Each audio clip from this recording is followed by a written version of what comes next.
Hey, it's Kai. Welcome to episode 2 of the Start to Finish series. And in this episode, we're going to be handling the beat. I'm always live streaming twitch.tv/KAITAY music. I could leave that in the description for you, but just come check me out. I'm mixing live all the time. And sometimes I'll listen to your stuff and give you some feedback. So, thing is, I already did this video, but the audio was terrible. You can kind of hear it in the first video.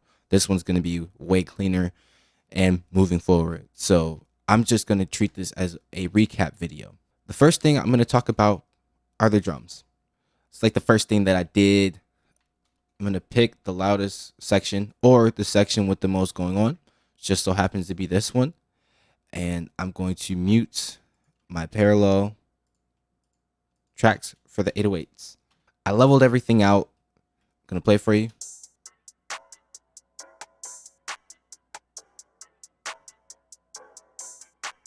I have everything balanced. The clap was louder, as you can see here. Negative, I dropped it.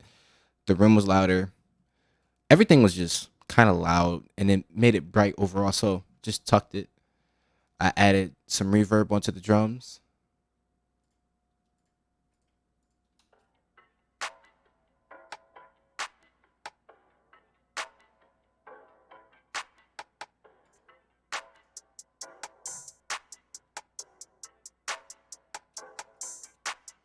Nice and tucked, just adding a little bit of space. And then I added Pan Man onto the perk loop.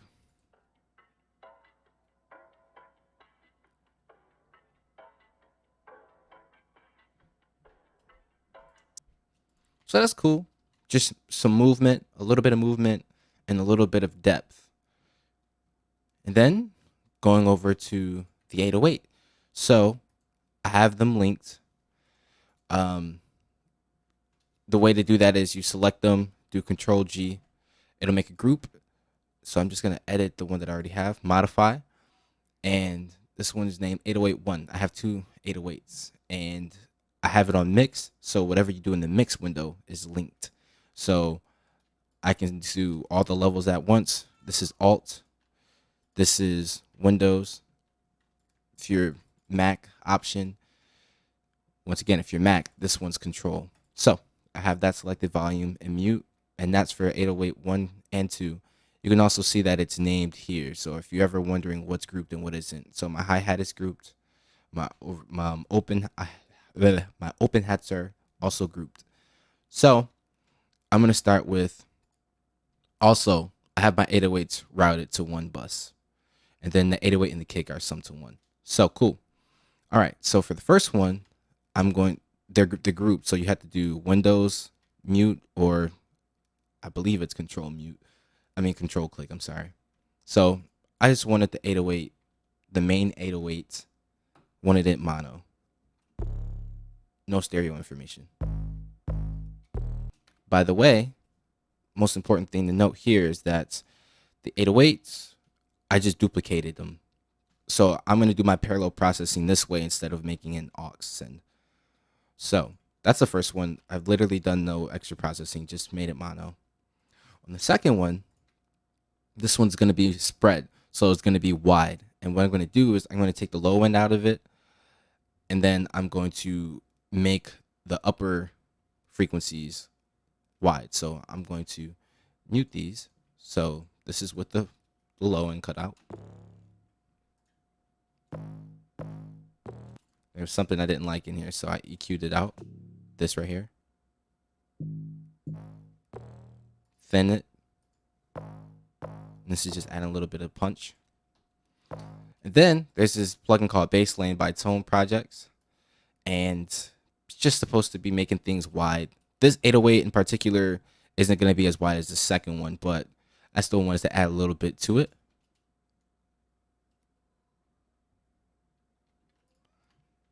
And then for the sub, it's going to be mono.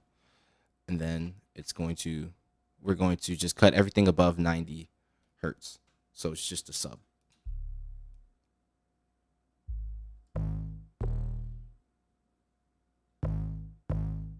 So that's with them together. That one's nothing special. This one in particular is the cool one in my opinion. So I want this one nice and wide. So of course I made the first one mono, and then this frequency here I wasn't a fan of. So just cut it out. And then on the spread, same thing as the other one, except for I didn't boost. But this is the same frequency I didn't like in the original. Same thing with bass lane, except for this one's a lot louder. It's toned up more as well. So here's this.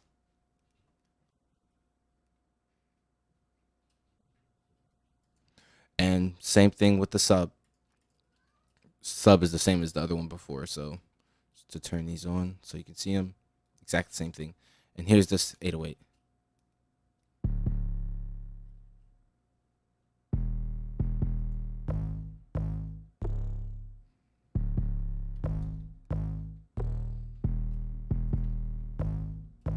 So that's cool. And from there, I'm thinking, okay, I actually want a little bit more punch. And me being an engineer, I just want to make sure certain things are as they should be. So I'm just making sure my subs are mono. So this is 90 hertz, and this is Ozone 10 imager. And then from 90 to, what is it? Yep, 400. A little bit of widening. So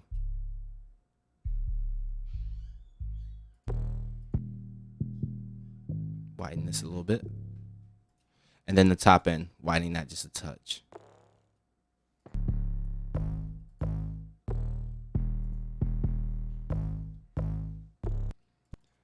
And then I wanted a little bit more punch. So just transient shape.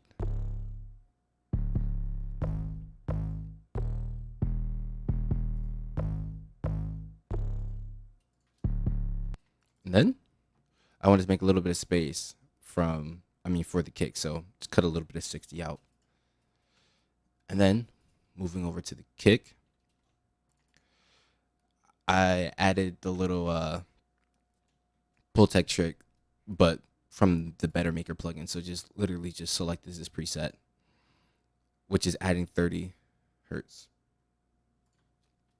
Then I add a little bit of that 60 that I cut from the 808 to help it punch.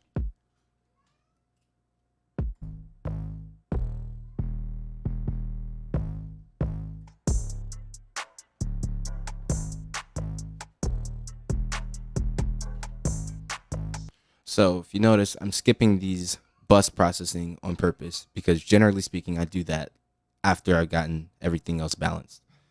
So last thing was the music. And this was recorded.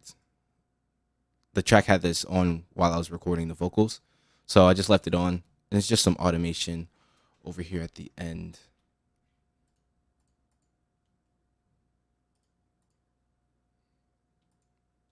Automation. So it's bypass right now.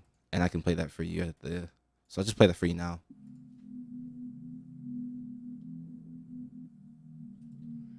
It's just adding some rhythm to it. So for the music, I already liked how it was. So as far as the individuals go, so I went straight for the bus processing. My process for finding out this compression setting was in fact, I'll just show you. I always turn the threshold all the way up or down as far as it goes, the ratio all the way up, the attack as fast as it can be, the release as fast as it can be, turn the makeup down. Then in this case, I didn't touch the sidechain filter, but if I'm on the master, sometimes I will mix all the way up and just squash it.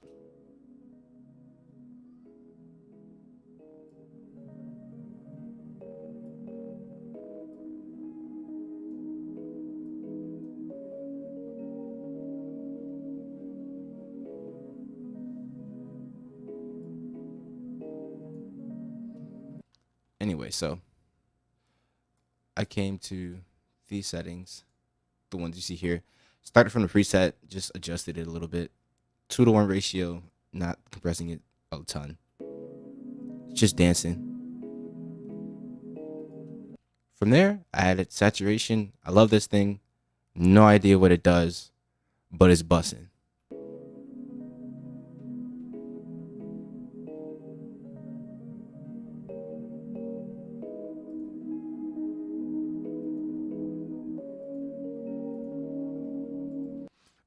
me, it sounds like it's bringing up the lowest parts. Like if this is the bell and this is like the low one, it's doing this. I'm not exactly sure how it's doing it, but I like the way that it is. So you can kind of feel the parts that are lacking come up. The low end specifically.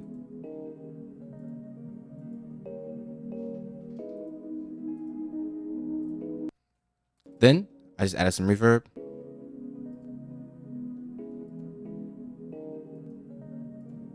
To make it feel a little bit wide, but also thinning out the lows a little bit. Then I added this EQ just to make sure that this is out of the way of the rest of the low frequency instruments, so the kick and the bass.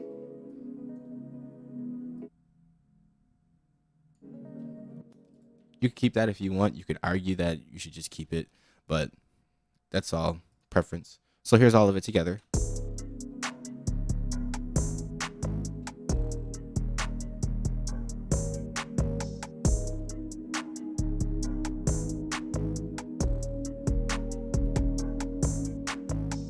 So from there, I added a clipper onto the drums. Always clip your drums. It's just my opinion, but it always sounds good. This is V clip. Have the oversampling on 2 times. Inner sample peaking. If this were like the final mix down / print, I would go harder on this. But I'm saving some CPU power because we're going to bring the vocals back here to finish up the mix. And then on the kick and bass, bus, same thing. I just added the classic pull tech trick. I may have adjusted it. I definitely did. But I'm not exactly sure what I did. Oh, I switched it to 100. That's what it was. Instead of 30.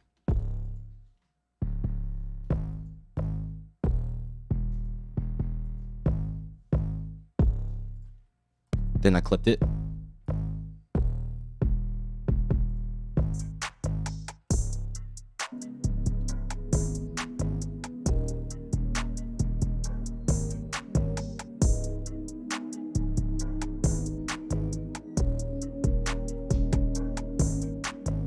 So from there, now we go to our master bus. And I wanted to add some glue, whatever that is. So I just threw some compression on. 256 is where I did the sidechain filter. I didn't listen to it. Yeah, it really wasn't that deep to me. Just turned it up. I'm just doing what sounds good. And then I did the same thing. I turned the threshold all the way down, the ratio all the way up, the attack all the way as fast as it can be, the release as fast as it can be, and listen to it like that and mess with the settings. I came to this setting because with the attack on the other knobs, it didn't allow the bells to punch through. So that's how I came to this one. Dancing.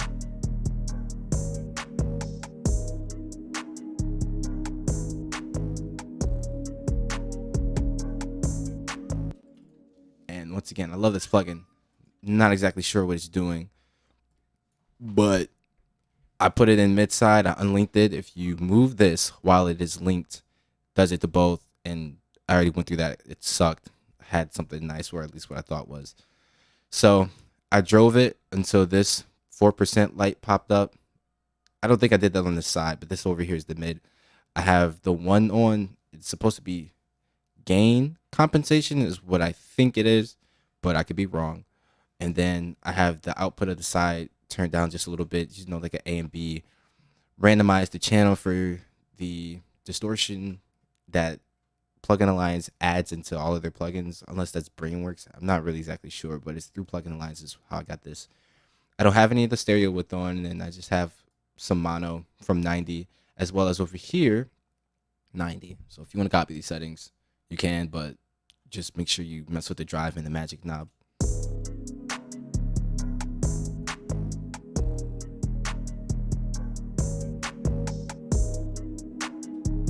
Just doing something. Just busting, whatever it is. After I do this plugin, I normally notice that like my sides kind of come up and get muddy. So I cut some of this out of the side.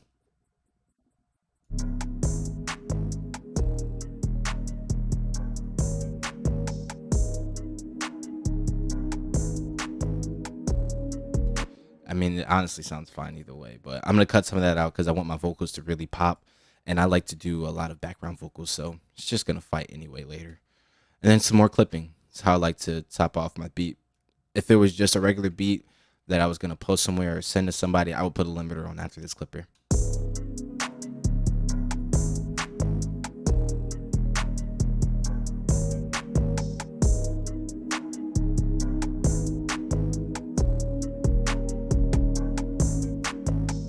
So that's the end of the video. Please let me know what you want to see from me next. Obviously, I'm going to continue the series and I'm going to do vocals in the next go around. I might split that into a few different videos.